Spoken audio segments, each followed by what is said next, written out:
Hello, all. Welcome. Good morning, good afternoon, depending on where you're calling in from. Thanks for joining us. We will go ahead and get started talking about the fourth Roadmap Conference, Call for Proposals. Thanks for joining us today. Feel free to ask questions through the attendee chat. We'll get to them during the call or towards the end. So please submit your questions as they come in, and we're happy to answer those. In case you missed anything, today we will be sharing out the slides and the recording of this call afterwards via email. So feel free to stay tuned for that, and more information will be headed your way. My name is Stuart Hariyama, and I am an events manager at Fourth, and we put on the conference each year. I have the happy privilege of working on the program for the Roadmap Conference. So selecting our topics, figuring out who we want to speak at the conference, handling sort of all the pieces of that on that front. And I am joined by my colleague Melissa here. And Melissa, can you introduce yourself? Yeah. Hi, everyone. My name is Melissa Morgan. I work with Social Enterprises, and we are the event planning company that's been working with Fourth to put on Roadmap, I believe, since 2013. So we're really excited to be back again this year. I'm the program and event coordinator, so I work with all the speakers on the program content and making sure you feel really comfortable going into the conference. So we're so excited to have you all here, and please let us know if you have any questions and put them in the chat. Thanks, Melissa. And just for your information, if any questions related to the CFP, you can contact me directly, and we'll be sending my email address later in this info session. And then once you are selected, if you are selected as a speaker, Melissa will then sort of coordinate with you from then on. So we are tag teaming the program this year, and looking forward to working with you, Melissa. For those who don't know us, Fourth is a national nonprofit based in Portland, Oregon, on a mission to electrify transportation by bringing people together to create solutions that reduce pollution and barriers to access. And one of the major ways in which we do this is the Fourth Roadmap Conference. We've hosted it for a number of years now. Excuse me. And for many people, it's what we're best known for. We do put on a number of other events and projects, but the Roadmap Conference is our signature event. We've hosted it in Detroit the last couple of years and are excited to bring it back to the Pacific Northwest and Seattle for 2026. So we'll be in Seattle September 13th through the 15th. As someone who used to live in Seattle, I'm really excited to be in that beautiful city for the conference. And it's a good time of year to be in the Pacific Northwest. So I hope you already have the conference marked on your calendar. We think it's going to be a great opportunity to bring different industry stakeholders together, really sort of advance the industry during this time of change, and a little bit of upheaval. So we hope you have this marked on your calendar, and we hope you submit for the call for proposals. And we'll be going into more detail into the specifics of that in this call. If you take anything away from this info session, it's I hope you submit for the call for proposals. Even if you're not sure, even if this is your first time submitting or you've done it a few times before, I really hope you submit a proposal. It's a great opportunity to really deepen your experience at the conference, and share your expertise with stakeholders in the industry and decision makers. Um, it's also a great opportunity to build valuable partnerships. One thing I hear about from speakers and attendees a lot is, all the partnerships and connections that they make through the conference. And that really leads to collaborations down the road. And lastly, we know budgets are tight these days and costs are rising. And so we are happy to offer a discounted full conference ticket to all of our speakers. It's a 70% off ticket, and that includes 2 full days of programming, meals, a reception, and our industry exhibit hall as well. So many reasons why you should submit. And again, if you take anything away from this call, I hope you will submit a proposal for this year.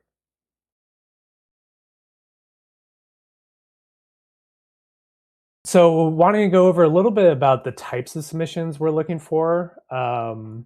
And this is a little different from last year. This is something to keep in mind. For those who have been to the conference before, you know that most of our breakout sessions are panels. These are 75-minute thematic panels featuring a moderator and 3 to 5 speakers. So we are looking for submissions to be either a speaker or a moderator of the panel. We are not looking for full panel submissions, if that makes sense. So, we're looking for you to talk about sort of a topic of your choosing, but from there we will put together a full panel based on multiple submissions. So you don't need to find all the speakers in advance or anything like that. We're just looking for you to submit, what you would speak on or what topic you would want to moderate. The second format that's a little newer, we've hosted these for a couple years now, are roundtable conversations. These are table-side conversations featuring 6 to 8 attendees, and we're looking for hosts for those conversations. And I'll talk a little more about that in a second. So these are the 3 formats that we are looking for, or types of submissions that we're looking for.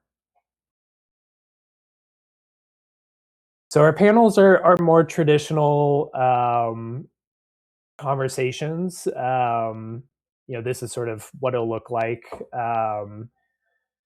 You can expect to have sort of, depending on what the panel decides, 5 to 10 minutes of time to present each, as well as, lengthy discussion or audience Q&A at the end. And even though this is more of a traditional, panel format, we are looking for sort of conversations on the panel. We're not just looking for one presentation, another presentation. We're looking for the attendees to talk with each other and the moderators to help sort of facilitate that conversation. So there definitely will be time for presentations, but we want some conversation and discussion to be had on those panels. And for our roundtables, again, this is, I think, a great format for attendees to really talk to each other and talk to you as the host. But your role as a host would be to sort of to start the conversation, to get it rolling. You can do a presentation on your work a little bit and sort of your expertise, and then developing some discussion questions and helping sort of guide that conversation forward. You can expect sort of 2 sittings of about 30-minute conversations each. And again, you will select the topic of this roundtable. So in your proposal, you would be selecting sort of the topic that conversation would be had.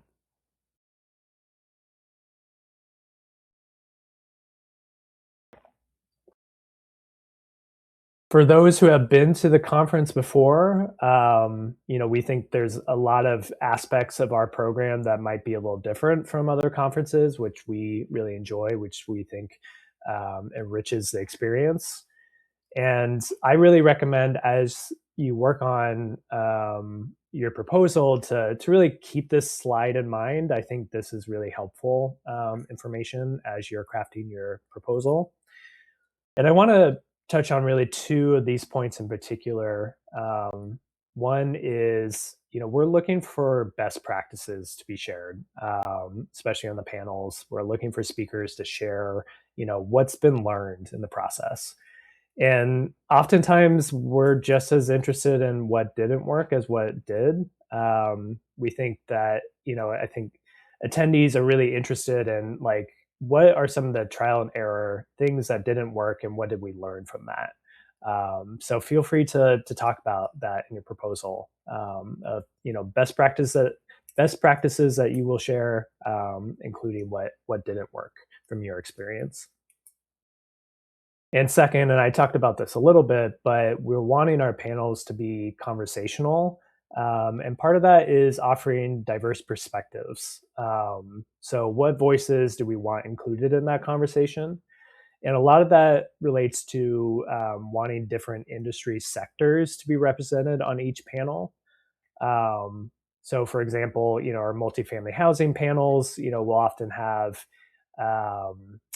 folks from sort of NGO or community spaces, maybe a charging firm, government represented. So a whole sort of host of different voices on that panel.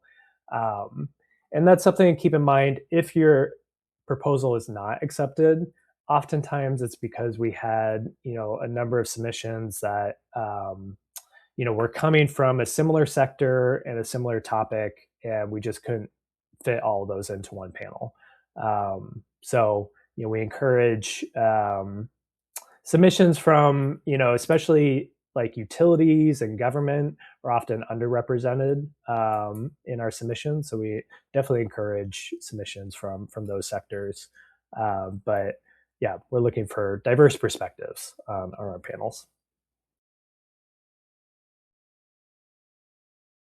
A few tips as you work on your proposal. I'll let you know that I will be reading all the proposals, and we typically get about 200. So there's a lot of proposals to go through, and to help yours stand out, a few suggestions that will help me sort of understand, what you're getting at while I'm reading it. One is, what's the key takeaway that you're wanting attendees to leave with after your presentation? And really leading with that in your proposal, I think is really helpful for me as a reviewer to understand sort of what you're getting at. So to think about that one key takeaway, and then go into some specifics. We want to know sort of what is information you're sharing, what are some of the best practices again that you'll be sharing. Often you can just put those in bullet points, and that's great. And I think that really helps illustrate sort of the information and the data that you'll be sharing. And lastly, sort of finishing up with, what are some solutions that you'll be sharing, things that will help sort of fill gaps in the industry or serve underserved communities, and build momentum for the industry going forward. And I think concluding with some of those, solutions, I think makes for a really valuable and interesting proposal.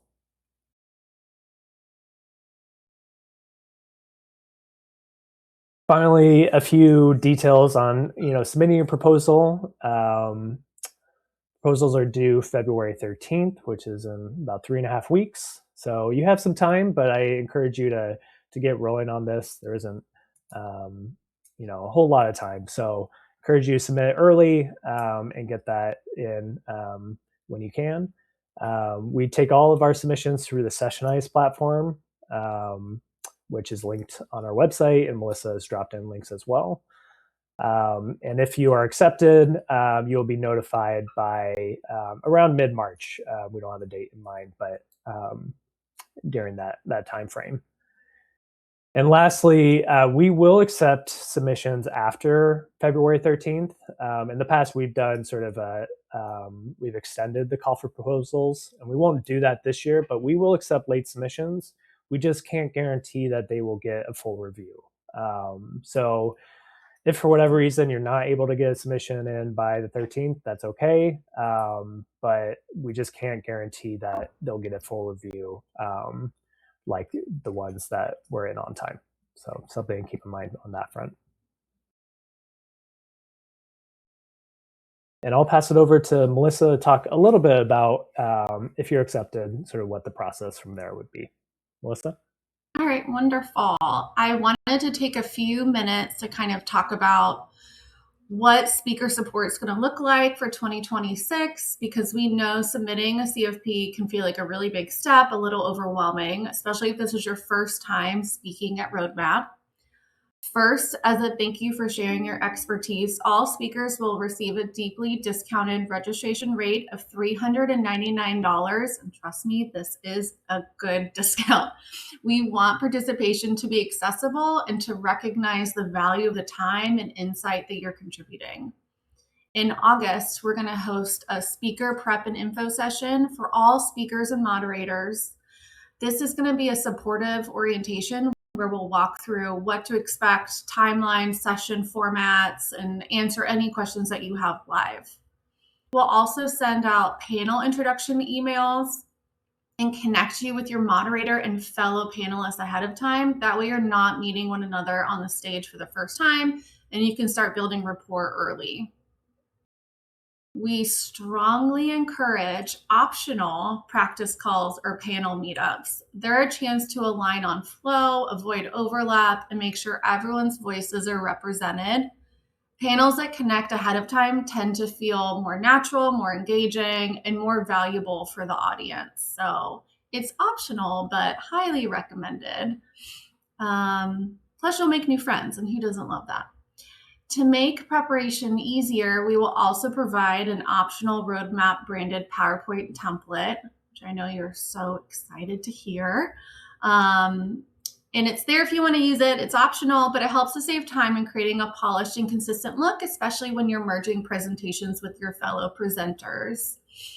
Finally, we ask that the presentation slides be submitted 2 weeks before the conference. This ensures that all sessions are fully prepared and run smoothly, so you can focus on presenting rather than last-minute logistics. Overall, our goal is to make this a collaborative, low-stress, and supportive experience. If your proposal is accepted, you'll have clear guidance and planned touch points and helpful resources throughout the process.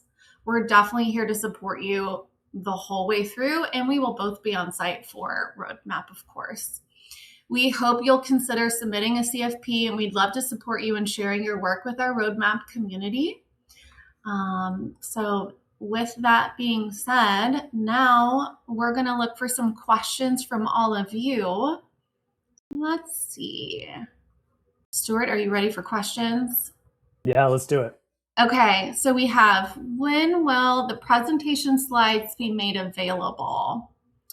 I'm wondering if this means PowerPoint template or slides on the website. Well, I answer both. So we will send out slides from this presentation later today, and we'll also put them on the CFP page on the website. And then we'll have a template made sort of during the summer at some point if you're accepted and need sort of a template for your presentation. We'll have that over the summer. Perfect. Okay, great. Let's see. We also have, can we submit more than one abstract for a couple of topics? Yes, and I think that's really helpful if you have expertise in sort of a few different topics. We'll accept up to 3 submissions per speaker. So yes, feel free to submit multiple abstracts. We do want them to feel like different topics. Sometimes we get submissions that are really the same topic, but submitted 3 times. And that we do not recommend. It's not sort of helping your chances there. But if they are really 3 different topics, then I think that's very a helpful way to go about it. Okay, great. Can I send a preliminary proposal and update it later on when more data comes in? Yes, you can update your proposal through the 13th. I think if you're waiting for data that will come in after then, please indicate that in the proposal.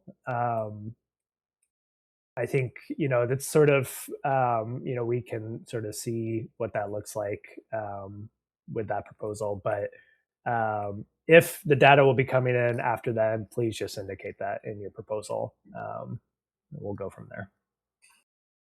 Okay, great. And then what EV subject areas are you interested in? This is a great question, and we have a list of the topics that we're particularly interested in on our website. So on the CFP page, there's a list based on our 3 tracks, sort of some suggested topics, and feel free to submit something outside of that if it relates to electric transportation. We'll accept that as well, but those are the topics that we're particularly interested in. Okay, great. And then what if I'm the only person submitting and I'm just one speaker by myself? Can I still submit a call for proposal?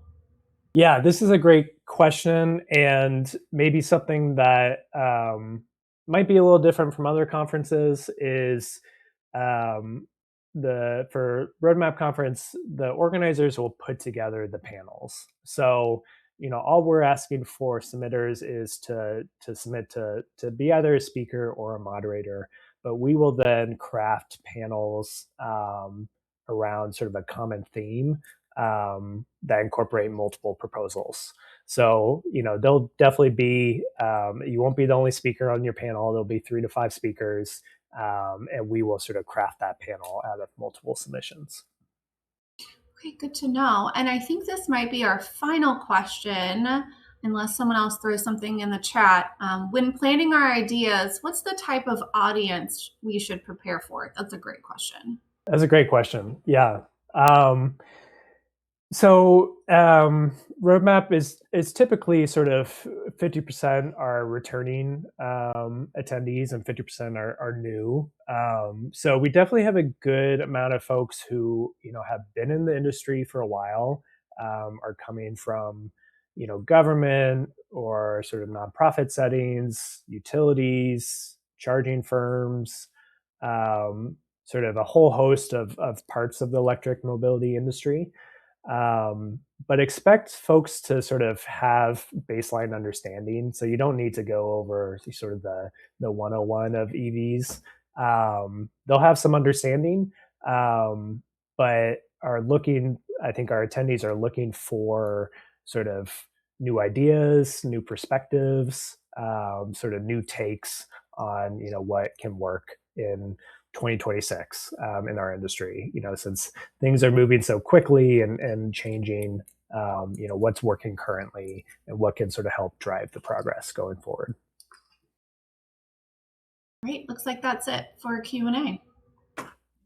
Awesome. Well, I think Melissa is going to drop my email in the chat. Thanks, Melissa.